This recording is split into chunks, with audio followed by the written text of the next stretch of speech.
Hey, it's JoJo Wright. Welcome to Paranormal-ish. We had the chance to visit the Hall of Justice in downtown LA and to visit their museum. And of course, the main reason I was there is to discuss their paranormal encounters they've had over the years. And let me tell you, it did not disappoint. Things happen to the bars. There's a little doll that was made by inmates decades ago, and it sits in one of the jail cells as part of a display, and people have told me that that little doll appears to move. That doll did move because it was, unless somebody touched that doll, that's in a different position. We turned around, we saw the chair move about 2 feet. We looked at each other and we said, okay, it's time for us to go back to our office. The most notorious prisoner that we housed here in this row, in my opinion, the nasty, the worst, was William Edward Hickman. So she's in her office, right actually here, where we're standing, and she starts to hear high heels in the hallway. And again, she starts hearing just click, click, click. And the bars shook. Boom, boom, boom, signifying 33.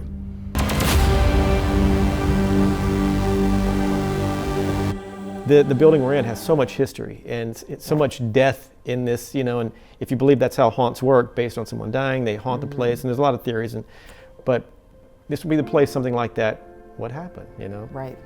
Yeah, and this building being an old coroner's building and a jail, a courthouse, there's a lot of history. And then, as discussed, this is close to a cemetery of a war. We're basically we're in what's the museum at the moment, but this was at one point basically the autopsy space, right? Yep. All right. You ain't heard nothing yet. These jail cells were not originally here. They were a couple of floors up, right? Yeah, so our jails were actually from the 10th floor all the way up to the 14th floor. This particular row was on the 10th floor. Some of the worst criminals ever, obviously, in these cells. What do we, I'll just turn it over to you. What do we need to know about these cells here? So initially, we didn't have what they really called a classification early on. Classification is where we have a high power inmate or a high profile inmate that will be separated from everybody else. This row was, I guess, what you could call a high power of the day. The reason is they just basically housed all the guys. They would house two in a cell, but they'd be two kind of high power, high profile cases at the time. I mean, we've housed many from Bugsy Siegel, Mickey Cohen, you name it as far as gangsters, but in my opinion, the most notorious, the nasty, the worst was William Edward Hickman. And William Edward Hickman was here, and he was housed here in 1928 for a murder he committed on December 15th, 1927, when he kidnapped, mutilated and murdered a 12-year-old girl. Because the jails were on the upper floors, because the building security was pretty good for the time, you couldn't get up to the jail floors. You get anywhere else, but you couldn't get up to the jail floors. This was very secure. So this actually did hold Hickman for his entire trial, even though there was public outcry to tear him out of the jail and let the public deal with it. You're telling us you had people trying to get in. Hickman was housed in the second to last cell. During that time, they actually moved prisoners away from him because even the prisoners wanted to kill him. Wow. There was even a fear rumors that possibly law enforcement would do it. This was a crime that did not happen in Los Angeles. The murder of a young girl was not a common thing. It was a very rare thing. And especially this where it involved, it's a very brutal murder on top of him killing her. There's a lot of brutality in this murder. So with that said, there was a lot of tension just housing him here.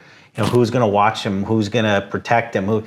It was, how do you do that? How does anyone have the compassion to watch somebody who's this evil? The sheriff, his job at that time was to protect his prisoners, no matter how heinous or vile they were. His job was to protect them, and we did. And we prevented mobs from coming in here and taking him. What was the outcome of the trial? What happened to him? How did it end? Hickman was convicted.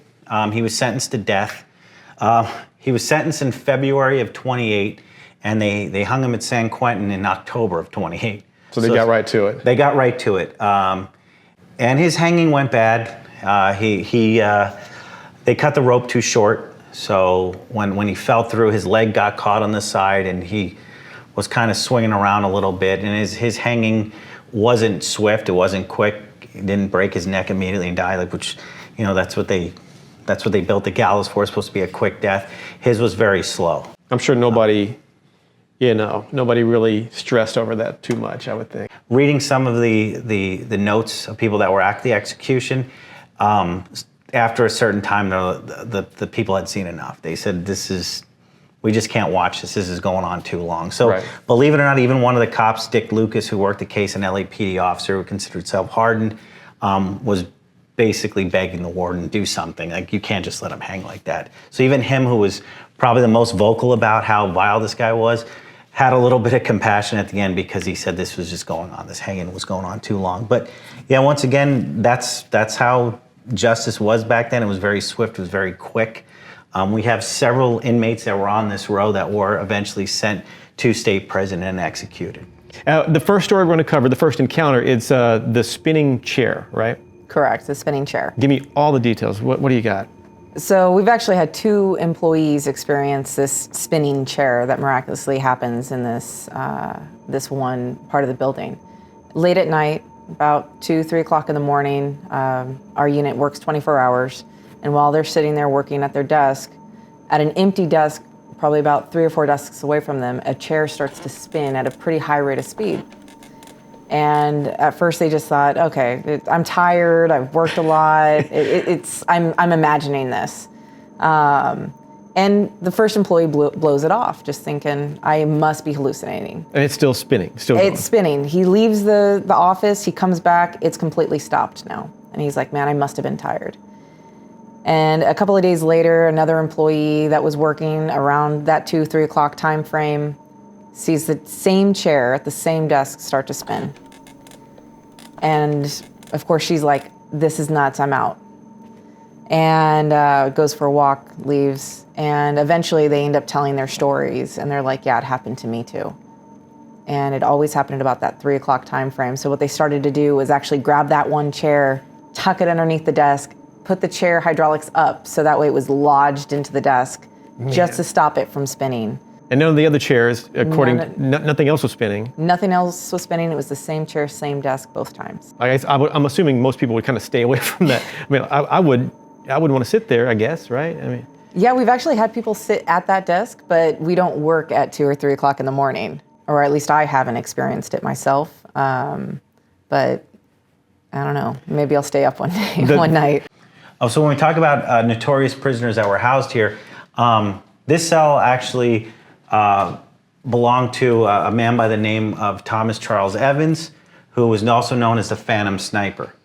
The Phantom Sniper, for the whole year 1951, went around and he'd randomly just shoot women with a hunting rifle. I think it was June of 1951, a woman by the name of Nina Bice is at a hot dog stand, Shriver's, which is in East LA. I think there's an El Pollo Loco there now, it's on Atlantic. She's eating dinner with her boyfriend. He's about to propose to her.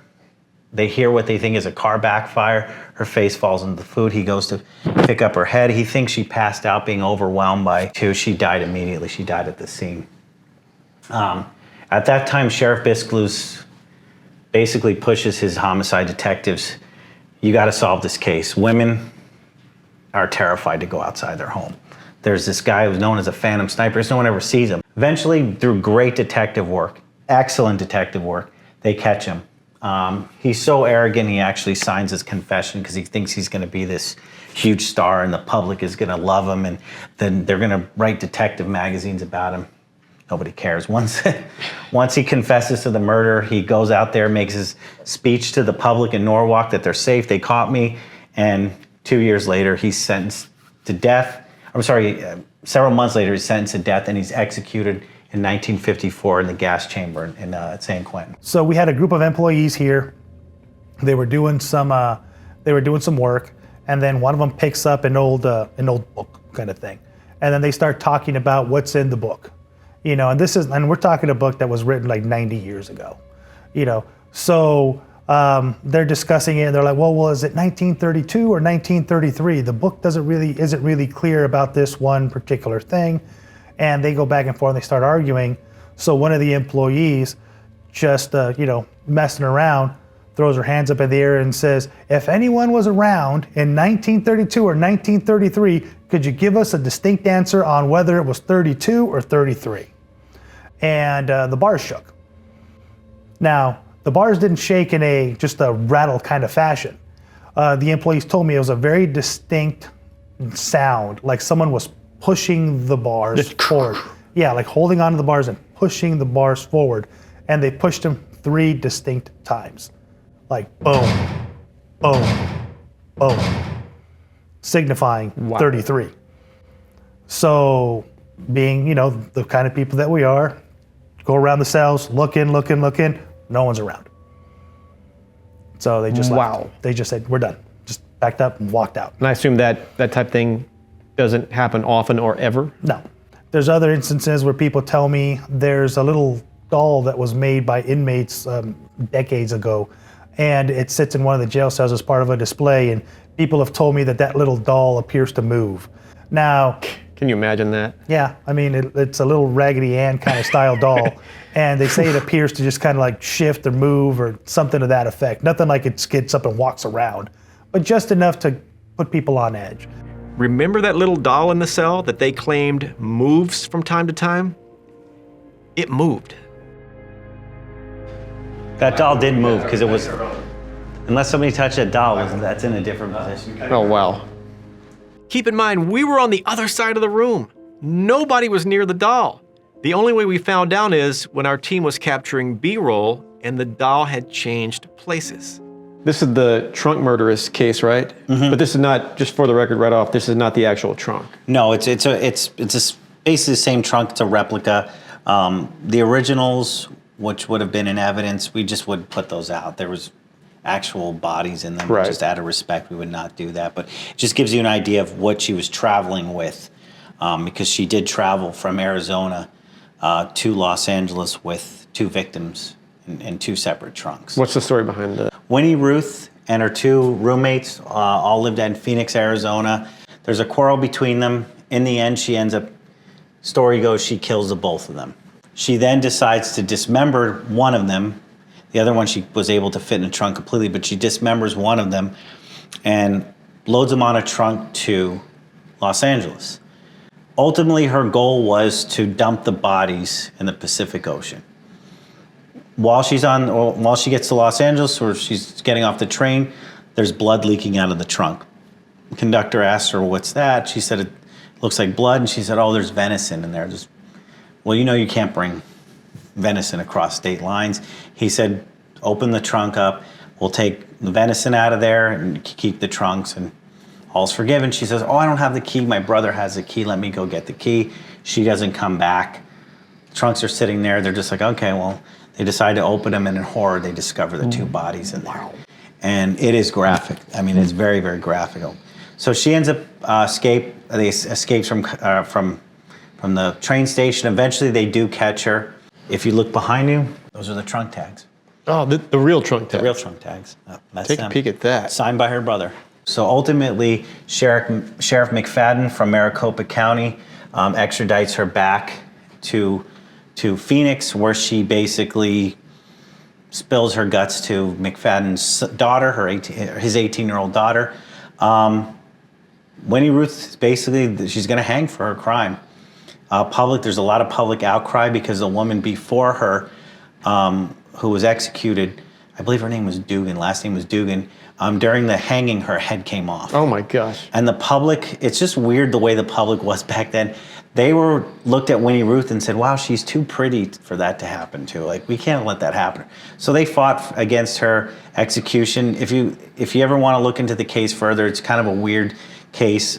She's basically found not guilty in a sense where she's sent to a mental institution. She's guilty, but it's a weird, the legal, I don't even get the legal jargon behind it, but she's basically sent to a mental institution for the rest of her life. She escapes twice. Finally, I believe in 1973, she's released, and she dies in 1998. But yeah, it's a very sad case, and just another notorious criminal that came through this building. A lot of people think Winnie Ruth was a victim, and that she was a victim of, that maybe she didn't dismember the bodies.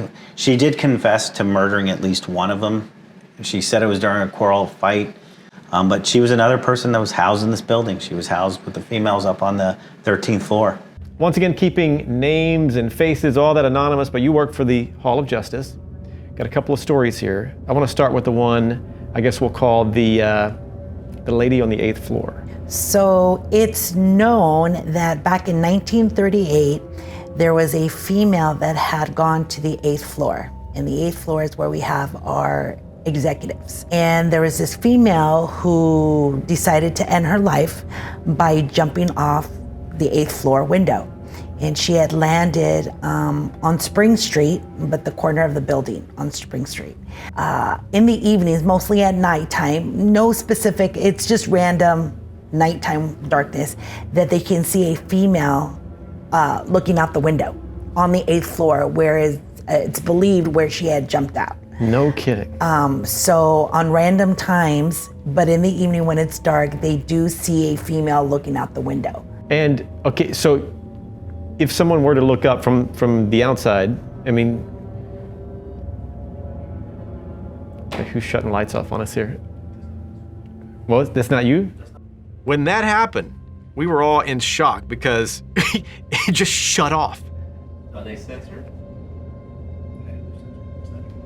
Oh, okay. Okay, I thought we got some sort of, like what the, oh my God. It was kind of creepy, but we found out the light was on a sensor, so that one was debunked. Did they describe what she looked like by any chance? It's just a female within that era, 1930s. No kidding. And when they see it from the outside, They obviously see it looking from up. the outside off of Spring Street, looking up to the 8th floor.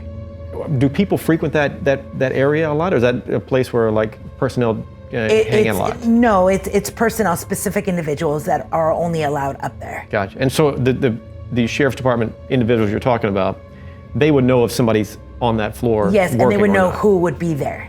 Gotcha. So there would be a specific designated person. So if you look up a female, no, that doesn't sound someone that would be on that floor. No one belongs there during the time that she's been seen.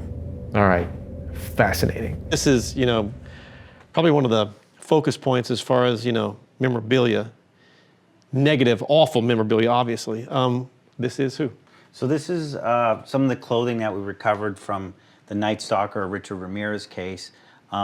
This is jacket, shoes, sunglasses, AC/DC hat that was recovered, I believe, from the locker that he had at the bus station. He's been now dead, I think, almost a decade. The case still goes on. There's still, there's documentaries made about it. There's a lot of interest because they're saying, maybe there's other cases that weren't solved that he committed. It's kind of eerie, the whole thing was that this guy walked around and he went into people's homes in the night and invaded their home and committed his crimes inside people's homes. And just, it's a reminder that, that we always have to be cautious, be careful. You just never know. There's just a lot, there's predators out there. He was one of them. And somebody who truly terrorized Los Angeles. I mean, for well over a year and a half, just people were afraid to leave their windows open. People were afraid to go to sleep at night. That's the type of terror he put into people. And, the media putting out the whole Night Stalker thing, I know that was later on once they were connecting cases, but putting that out there, there was a lot of fear in Los Angeles. People were terrified, and if it wasn't for the detectives, who both Frank and Gil are just great guys, this case, might have not been solved. I know it was not just them, and it was a collaboration among many agencies and going all the way up to San Francisco, but just amazing that they were able to solve this case because it was a difficult case. And the handcuffs are kind of the highlight of it. Those handcuffs, it says Ramirez on the handcuffs, but they actually belong to Andy Ramirez, who was the deputy who arrested him in East LA. So those are the actual handcuffs he put on him and arrested him when that whole melee happened. Wow. In 1985. So that's the final straw for this exhibit. Those are the most important things because that put an end to his terror on the people of Los Angeles. And to my understanding, I've seen some of a couple of documentaries, and the shoes, these are the actual shoes, right? Those are not the Avia. No, okay. So the Avia, he got rid of. No one ever knows what happened to the Avia shoes. But these were shoes that didn't match up to footprints, yeah. And the footprints are what kind of gave it away, basically. The Avia shoes were. They just never, because there was only 2 pairs sold. Right, okay. What are the chances he gets one of the two pairs? Right. Also, the trial chair. This is the actual chair that the trial took place, where he actually sat in during the trial. Just another reminder of his reign of terror coming to an end. The trial, him having to sit in that chair and basically face everything he did. He had to now take I don't know if he ever took responsibility, but the spotlight's on him, and he's got to take responsibility for what he did.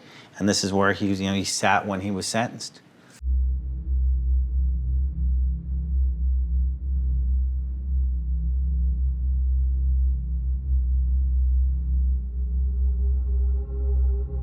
What's the story about the high heels? Give me everything on this.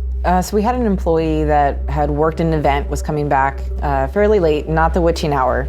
However, again, at nighttime, this building is pretty much down to just 10 or so employees, give or take.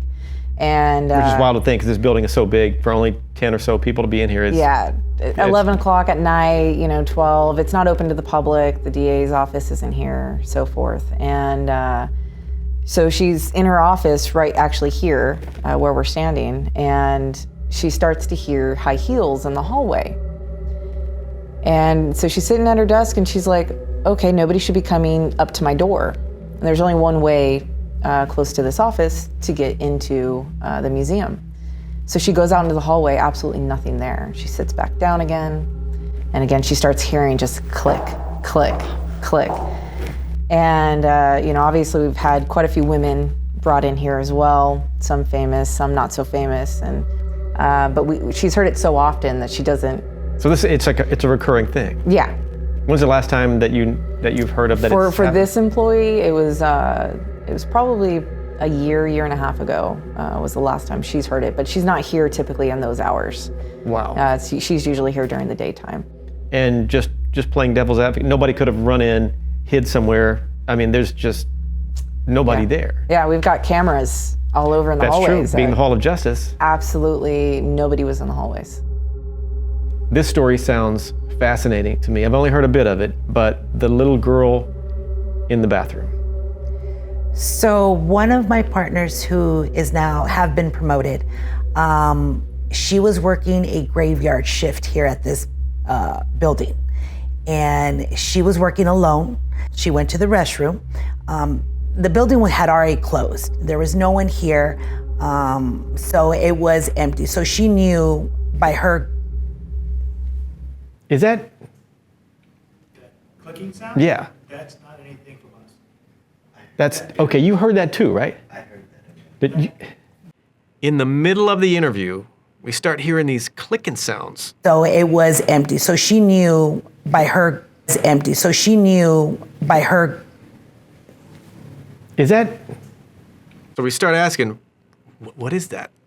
And they tell us they don't know, but we are the only ones in the building. So that's when your mind starts to race.